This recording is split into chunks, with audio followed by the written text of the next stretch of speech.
ওই যে মাঠ দেখা যায়, ওইখানে কাজ করে লোকজন।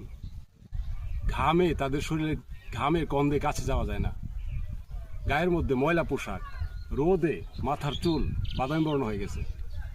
সমাজের সবচেয়ে নিম্ন শ্রেণীর লোক তারা, নাম কৃষক।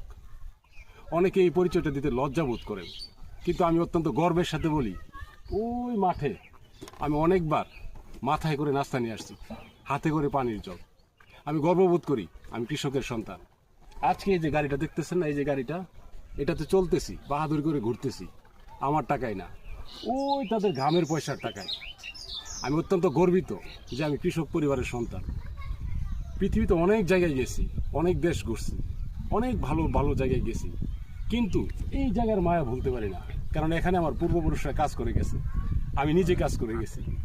এই জায়গাটা, এইখানে, এই মাঠে আমি অত্যন্ত গর্বের সাথে বলতে চাই যে আমি কৃষক পরিবারের সন্তান, এবং আমি তাদেরকে সম্মানের সাথে দেখি, এবং এই পেশাটাকে আমি জাতির সবচেয়ে শ্রেষ্ঠ পেশা মনে করি।